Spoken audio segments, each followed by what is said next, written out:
Hey everyone, this is Corinne Lafont, your favorite radio host, your only radio host, and favorite girl, of course, broadcasting to you from the lovely island of Trinidad and Tobago in the Caribbean on Between the Lines. And you know how we do it on Between the Lines with gratitude. Start the show off with gratitude, end it with gratitude. Thankful to be here. Oh my God, we're still alive, people. We're still alive. Yes, and above ground, and you should be thankful no matter what the circumstances. Okay, I don't care what it is that you're going through. I don't care. Be thankful because you have to go through that to get to the better side of things. Be thankful and just be patient and be kind to yourself. Okay, be kind to yourself. So I have a lovely woman here with blue green eyes. She tells me blue green eyes. I don't see the green. She'll have to come straight up to the camera for me to see the green, but I recognize the blue. She's so beautiful. And her name is Tammy Lynn Guns. I hope she doesn't shoot us today, but let's see if she can shoot us some tips today. So we are talking about how you create your own suffering and how to put a stop to it. Let me repeat that. How you create your own suffering. Yes, I said it. And how to put a stop to it. And yes, I said that too. And let me tell you a bit about Tammy. So Tammy has experience in healthcare operations for the past 25 years. She doesn't look it. And she started a successful healthcare consulting company. Tammy served on 2 board of directors and has published 2 award-winning books, and we'll take a look at that a little bit later down. She graduated from the University of Michigan and the University of Wisconsin. Tammy presented a TEDx talk in Dallas. Congrats on why the best healthcare system starts with you. And she was the honorary chair and keynote speaker in Rome, Italy. Hey, welcome, Hey. Tammy, to Between the Lines. Hi, thank you so much. I'm excited to be here. I'm excited to talk to you today. I'd rather, I think, be actually physically where you are. But Yeah. I've never been there, but I love the Caribbean, and I actually have a good friend whose family still lives there. And so, yeah, I would love to visit someday. Yeah. Never say never, sweetie. With this whole COVID things, people have to open themselves to change and flexibility and adaptability. So never say never. We used to say it before, but COVID has taught us a lot of things, I hope, so that you realize that nothing stays the same and anything can happen at any time. Yeah. So, Absolutely. yeah. So we're talking about creating your own suffering. Now, when somebody hears me say that, they might say, what do you mean create my own suffering? Why would I create my own suffering? I don't like myself? What? But that's another thing. Do you really like yourself? And that's the question. So I want us to talk about why will we create our own suffering and how do we go about creating our own suffering, Tammy? And then we can go into solutions, into getting ourselves out of it, or probably healing or dealing with it. So why do we create our own suffering? Well, that's a great question, right? Because if you would ask anybody that, or actually if you would tell anybody that, you would say, you're responsible for creating some of your own suffering. Most people would say, well, that's crazy. That's ridiculous. I don't believe you. Yeah. But when we peel back and we look at some of the situations or the underlying conditions, we see that we really are responsible on some level, right, for creating that. And let me give you a real quick example. So a lot of us fear being our biggest, best, brightest self. And again, people would say, okay, that's crazy. Why would you say that?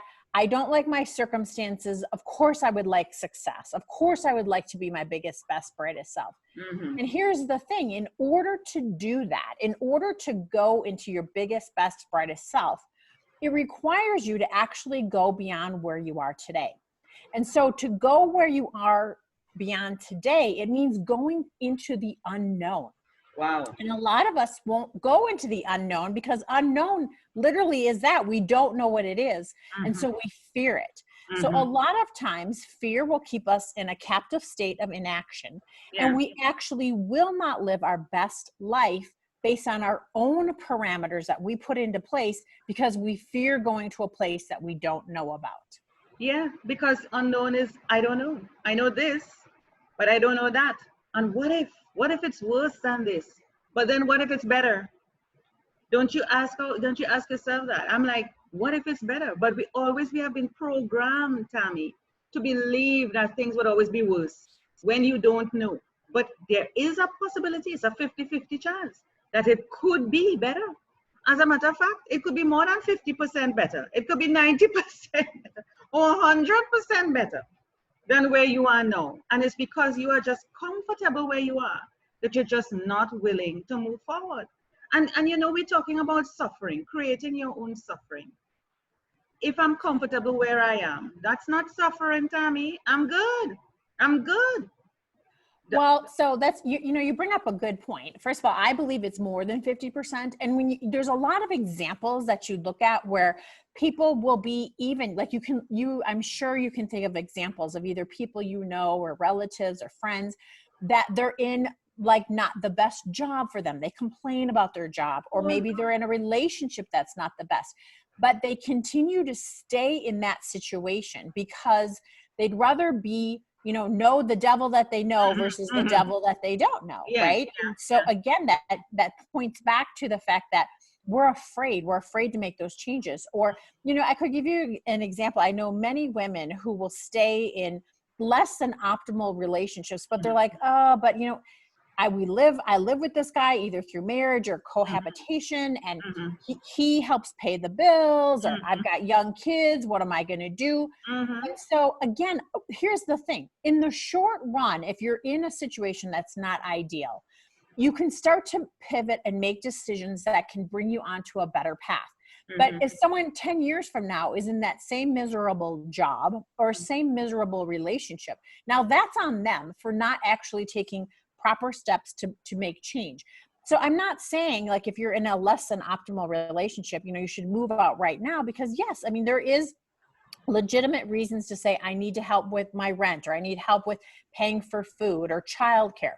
But the thing is that can be your short-term situation, and you can make moves to make a long-term situation look very different. It's the same with a job, in that you could be in a job that you don't like, and you say, but I can't move to a different one. I don't have the credentials. I don't have what. Well, you know what? You can start going back and taking classes. Well, now online, I mean, right? I've got 2 daughters that are in college, and because of COVID-19, everything ended up going online. Well, you know, that makes things a lot easier where if they have online classes, so that, you know, you're not having to go to the university. So there's a lot of things that can change. So, I mean, yeah, and it's comfort, like you're saying, you know, and I like how you made a point. You don't have to get up immediately and just leave. Although there are times you have to do that, especially if you're in a toxic relationship. Yes. And it's you alone and kids are not involved, or sometimes even if the kids are involved, you grab the kids and you have to go and leave everything behind and just go with the clothes on your back, and you don't know what's going on if it's in a situation like that. But if you have a little time and you can hold on a little bit longer to put things in place, you can. Or if you foresee probably years on the road, this is not going to work out, let me start putting things in place. If you can handle it, because it comes back, Tammy, to the mental stability. If by tomorrow morning or next week or next month, or you see a year down the road, you're like worse off than where you are now, it makes no sense sticking around. If your mental stability cannot take it, do not stay. I don't care if it's a relationship. I don't care if you're married. I don't care if children involved. I don't care if you have rent to pay. I don't care. I don't care. Because you see, what it boils down to is your peace of mind, peace of soul. It's your mental stability, okay? You have to save yourself. Save yourself. And there's nothing in this world that is more important than you. Absolutely. I could not agree with you more. You stated that brilliantly. And yes, I mean, when there's extreme situations or there's abuse, or you really feel like you're selling out your soul, absolutely. Pack up today and move. There's no need to wait. Even if you can't pack, Tammy, take your stuff and go. Just whatever. Just go. Go. I hear you. I absolutely hear you. But there are situations where people can change. And like I said, it has a lot to do with even the timeline, in that some people just say they can't see themselves making the change that they need to make. But here's the thing is that even in our cars, like our car GPS system is actually a brilliant example of life. I love In that. that, right. So like if you're sitting on your couch at home, and now I happen to live in Colorado. So if I wanted to get in my car and I wanted to go to New York, I mean, I'm going to be heading east, but let's say I get in my car and I start heading the wrong direction. The GPS is constantly a gentle reminder, turn Simple. left, make a U-turn, right? Recalibrate. It recalibrates. Absolutely. Same with now, if I wanted to come down by you, and believe me, I do, it's beautiful. You know what I would do? I would get in an airplane. And here's the thing, I've traveled a lot around the world with my career and with some of my speaking that I've done. And I found out from some pilots that 99% of the time that you're in an airplane, you're actually off course. So if I were to come from Denver to where you are down in the don't want to Caribbean. hear that. I really don't want to hear that, Tammy. I really don't want to hear that. No, you should want to hear it, because you know why? There's a constant feedback loop, right? So the thing is the plane is constantly going recalibrate, recalibrate, recalibrate. But the most important part is the action, is that once you're in a plane, you're moving. So it's recalibrating to the final destination. Same with our car GPS. You're in the car, you're taking action, you're moving, and there's a recalibration to where you ultimately want to go. Yeah. And so here's the thing, is that if you really were to take some time, quiet time, right? Besides the busyness of life, you get up, you shower, you eat breakfast, you go to work, you take the kids where they need to go, you come home, maybe you watch TV. People don't take time out to really assess where they want to go, right? So the most important thing is, where is your vision? Where do you want to be? And it doesn't have to be at all where you are today. And in fact, what you do is, if you sit quietly within yourself, your soul will talk to you and tell you where you want to be. And then what you do is, then you get in that airplane, or you get in the car, metaphorically, is you start taking steps, because life will recalibrate you. Oh, I started doing this and that didn't make me happy. That's okay, because you're going to have a constant feedback loop, which is going to start you on a new path. So, you know, a lot of people always think that success has to be, well, always in the right direction. So you're either winning or you're learning. So just because you start a business that doesn't work, or you start a new job that doesn't work, it doesn't mean that, oh, see, I shouldn't have done that. Absolutely not. Because you're either winning or you're learning. And when you learn, you're recalibrating. So, you know, see, get me on my soapbox. I love the soapbox. I'm on that soapbox with you. And I use that same example with the GPS and recalibrating. And I will tell you this, you know, I don't want people to think, as a matter of fact, I want people to think in this particular way. Life is such a funny thing, and we will wait until something happens or something hits us, and then we say it needs to change. I want us to start thinking from the get-go that I am in a constant state of movement. I'm in a constant state of movement, and it's not a matter of, okay, I'm going to wait till it reaches this timeline, and then I see things are going bad, and then I'm going to make a move and recalibrate. No. Just like the car is constantly moving, it is constantly moving, but it is ready. It's not going to stop at the point when it realizes you're in the wrong direction and say, oops, Tammy, you're in the wrong direction. We need to hold on there and think of a plan. It is already programmed. The GPS in the car is already programmed to just switch. Switch. So what I'm saying is that I want people to reprogram themselves to be in a constant state of movement. Where anything that hits, they're like, switch. It's not stop, let me think, let me plan, and then switch. No, they must be in a constant state of movement. So in other words, don't get comfortable. Correct. But the other thing too is having that vision, right? So that's why you need that quiet time, because here's the thing, if I get in my car and I don't have an ultimate destination, I'm going to keep driving in circles. True. But if I have a vision of where I want to go, then I can constantly be recalibrated. I mean, there's even a biblical term that says, without a vision, the people perish. Right. We would perish. So we need that vision. But you know, another really important point is that people actually we put ourselves in our own prison. So we're the ones who put the bars up around ourselves. In that, a lot of times people go, well, what will people think? What will my family think? What will my friends think? What will my colleagues think? And so when we do that, we are artificially limiting ourselves by putting ourselves in our own self-imposed prison. And we have the key, Tammy. The key is right there. Hallelujah to that one. Yes, you are absolutely right. The key is right there. Yes, it is. The key is right there. Nobody's holding the key. The key is right there. So you imprison yourself and thinking about what everybody else thinks. To hell with what they think. Because they are in their own prison thinking, oh, what would Tammy think? What would Corinne think? So everybody's just around thinking, what would everybody think? To hell with what anybody thinks. It's what you want. I agree with you, because here's the thing is that we will do we think other people are thinking about us, but I promise you, they're not. They're not. They're not. They're not. I am like, this is crazy. Why do you think that people are watching you? Nobody's watching you. Nobody's paying attention. Why do you think somebody's what? Why? Yeah, and I will say that, I mean, here it is. Life is interesting in that you take all these different paths and different circumstances, happen. But I am one who doesn't want to, I want to be 95 years old and still setting goals for my life. Because to me, once you decide to not be a bigger, better, brighter you, it's almost like you're ready for the grave. And I don't want to be ready for the grave. While I'm here, like you were saying in the beginning, when you're talking about gratitude, yay, I got up, I'm alive, I'm breathing. Right? And so do something with that next breath. Do something to benefit mankind. Yeah. And I don't know what has happened with you guys over in Colorado there with this whole, pandemic. And that's a talk now. And I don't really like to talk about the coronavirus kind of thing. It kind of depresses. But, it really was a wake-up call for some people. You spoke about relationships. Some people realize they're in a toxic relationship being at home with their spouse and their kids.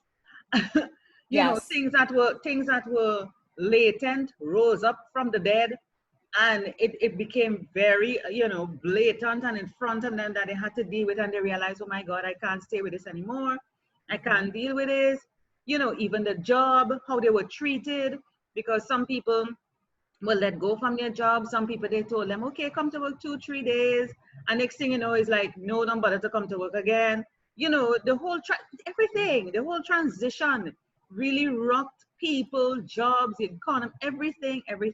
And I'm saying, wow, look at, people were just not prepared. People were asking me, Tammy, how am I managing? I'm like, I'm good. I'm used to this kind of life. I work online. I don't really mix and go out and, socialize. I really do stay a distance from people normally. And this is nothing for me working online. And there were people who had to move from traditional workspaces to online, and it was hard for them. I'm like, why? This is normal life for me, but it was so difficult for everybody else. Even people who are online entrepreneurs were not even prepared for this type of thing. And I'm like, how is that possible? Why are you comfortable? You must never be comfortable. Yes. Comfort is actually the enemy of success, because when you're comfortable, you won't go beyond where you are. So you need to be uncomfortable to be successful. And, there are two things that, because you asked how things are happening here in Colorado. I can speak for, my neck of the world, certainly not even the whole United States, but you are right. There were two things that really happened abruptly to people, and it actually shone a light where we were vulnerable, but we didn't realize it. Two things. Number one, people, those who had underlying health conditions were the ones who were most unfortunately impacted by the coronavirus. And so one of the things we can do, right, is take that into our own hands. If we do everything we can for our mental well-being, and we eat right and we exercise, we're doing things to set ourselves up with a strong immune system. So, because I promise you, even if COVID-19 comes back again, which they're predicting, right? But even when we get beyond this, I promise you, there's something else, because there was MERS, there was SARS, right? Tammy, you are saying the exact words I said to people. And I continue to say, I said, listen to me, this is just the beginning. Yes. Something else is going to come. And if you cannot handle COVID-19, what are you going to do with something else? At least you could wear a mask for this one. Yes. At least you could social distance. If something else is coming and you can, not even a mask could save you, what are you going to do? Right. And so here's where we don't want to feel powerless in our lives. And when we feel that we are powerless, I mean, that's a place of insecurity, of fear. Yeah. The other place that it was really came to light is within their own finances. So as you mentioned in the intro, so I have 2 college degrees, 2 master's degrees that I use upon within my own career. Number 1 is my master's in health service administration. So I speak about the healthcare component. But then my second master's is in accounting. And one of the things that came to light, especially in the United States, was people didn't have the funds ready. They didn't have an emergency fund. They didn't. So they were immediately saying, I mean, people were 2 paychecks away from disaster. And they were basically let go from work. And then our antiquated systems couldn't step in and the government took a long time. But you should never want someone else to save you. You should always keep the power within yourself. And so there's a lot. I mean, I teach people how money works because I want people to take that power back. We are, at least in the United States, I can tell you, we are not taught how money works in school. So it's an education that people never get. In fact, Same thing here. Same thing. Yeah. Right. And it's something that I really want people to have the power within themselves, you know, and for me, years and years ago, this is a long time ago now, it's over 14 years ago that my ex left me. And let me tell you, I gave him way too much power in the relationship, of making our money and all that. And I've learned so much about fear comes about and insecurity comes about when someone else has the power. So when take back the power. Yes. Give them the power. Is it a matter they have the power? We give them permission. We allow them to have the power. Yes. Boy, don't I like you? Yes. Well, here's the thing: is that people treat you the way they do because they can. Yeah. Because they can. You have to allow it. We teach them how to treat us. Yes. Yeah. Because you see, when we stand up for what we believe and we're firm, it moves them away. And we're like, oh my God, I wouldn't have a man in my life. Oh my God, I wouldn't have a relationship. Oh my God, everybody else is getting married. But hello, please. You would be single and happy compared to being hooked up with somebody and it's pure toxicity right around and abuse. I prefer to be single and happy. Yes. Yes, I agree with you because here's the things: you don't want to give your power away, and you should never, I mean, your own soul always knows, like we have this guiding light inside of us that we got to tap into, right? So quiet our mind to be able to tap into that and to know what is in alignment with ourselves. That's right. That's right. Oh my God. So we do create our own suffering. You have to blame yourself. You have to blame yourself. I cannot look to Tammy or Susan next door or Sandra down the road and say it's you, it's your fault. It's right within you. It's what you give your power to. And you see, this is what people don't do. They don't look within themselves and say, I am taking responsibility for my current situation, my future, my kids. I'm not taking responsibility. You have to take responsibility. You cannot blame anybody else. Correct. I mean, certainly bad things happen that are incredibly unfair in our lives. However, it's what do you do with that, right? Because we can all be the victims in the short run, but the short run only.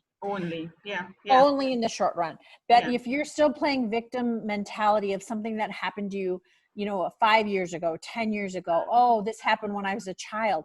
You are now again imprisoning yourself. So, I know because bad things do happen to really amazing people. But again, like I said, it's what do you do with that? Do you let it, like they say that someone can harm you once, but you will harm yourself 1,000 times by reliving that memory. Oh yeah. And that's what the mind does. The mind is very good at that. And it's only the human species that happens to. The animal species don't have that kind of feature in them. It's only the human species where the mind would replay and torture you. You really have to take a stand against your mind, have power. Yeah, and have power and talk back to it. Some people say, Corinne, you talk to yourself. Yes, I talk to myself. I talk to myself out loud. I don't care who hears me. And I would say, stop, or have a conversation or acknowledge it and say, thank you so much for sharing, and I have that conversation with myself. Because that's what you have to do and tell your mind, hello, who is boss here? You're not the boss of me. You're not the boss of me.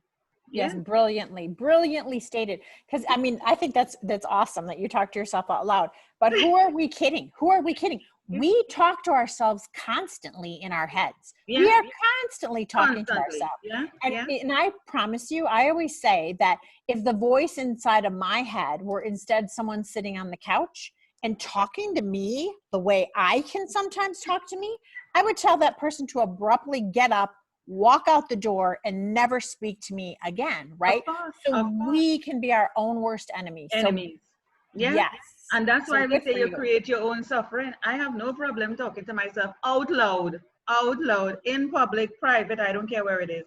Whatever I have to do to tame that little voice or what voice it is, I am like, no, you're not the boss of me.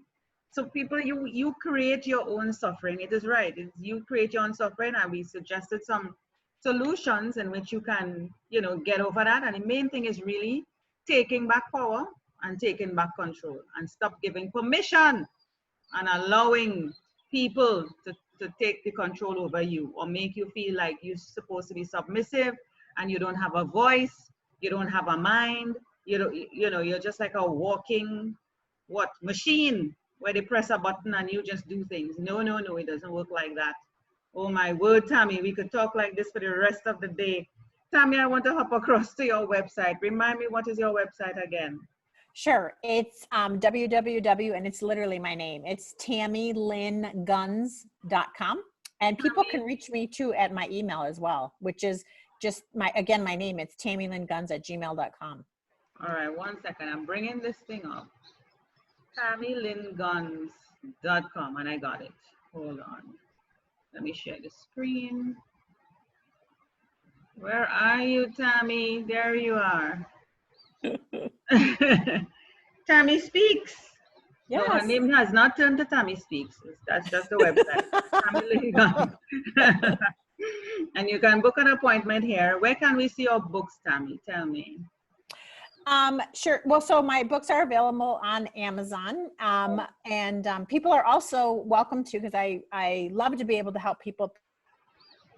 I have my personal phone number on the website as well, because I want people to be able to reach out to me, either via email or my phone, whatever. Please contact me, because I really want to help others live their best life. Nice. And let's hop across to About Tammy. Let's see what's happening here. There she is with all that hair. Yes. With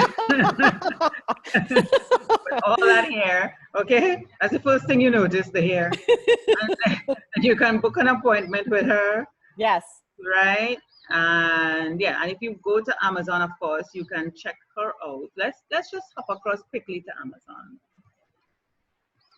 Like, I can't spell Amazon. Let's see here now. That's okay. Yeah, that's okay. That's okay. Don't change. Let's see. Oops, let's go. Tammy? Right. So it's probably not under my name so much as the title. So yeah, oh, there you go. You got it. Never mind. It came right up. By the time you were talking, I was already typing. Tammy Lynn Guns. So your ultimate daily guide for success. There you are. Right. So this is one. I think you have two, do you? Do you have another? Yeah, the other one's on basically it's a guide to divorce, but that book was written quite a long time ago. This one is the one that I speak about now. So your ultimate daily guide for success. Not a problem. So this is where you would find her, and it's both in Kindle paperback. Yeah. Mm-hmm. Absolutely. So let's have a look at the Kindle. Yeah. Kindle and paperback. So persons can come here. Yeah. Yep. Let's get back here now. So where was I? Do I have to go so far back to find your website? I didn't remember doing all of that. Here we go. So there we go. So you do speaking engagements, because like I mentioned in your bio, you did a TED Talk. How was that? Tell us about that. Oh my gosh, it was so wonderful. I felt very honored to be able to do a TEDx talk, and my talk was on why the best healthcare system starts with you. Mm-hmm. Again, don't give your power away to a healthcare system. You should be the one who's really, on top of things yourself. And I see, because I'm not a clinician, I have a background that's more on the business side. And I would work with doctors for many, many years as my partners. And so I wanted to be able to help patients on a more direct level, like the physicians. And I felt like a lot of patients would come to our emergency departments, or they'd be admitted to the hospital based on multitude of seemingly insignificant decisions they made for many, many years that impacted their health or had chronic disease come about. And so that's what my TEDx talk was all about how we make decisions seemingly insignificant every day, but it adds up to a lifetime. In fact, the example I used a lot was, or at the end, I should say, was, the frog and the boiling water example. I know it. Yes. It's insidious and subtle heat, and you don't even realize you're dying. Yes. Absolutely. But that frog that had a significant decision, right? The water's already hot. It will hop out and save itself. When you sit in that lukewarm water and you make, you get comfortable. Yeah. Yes. You're like, oh, this feels nice. Yeah. Not realizing that, hello, you're being killed. Right? The brownies, the potato chips, the cookies. Let me tell you, they feel nice. Don't they taste good? Right? And it comes back to relationships too, with the whole toxicity. And in your job, you start off nice, everything may seem okay. And after a while, you don't realize that the toxicity is there. And you're like, but your spirit is telling you, your intuition is telling you something is off. I don't feel good.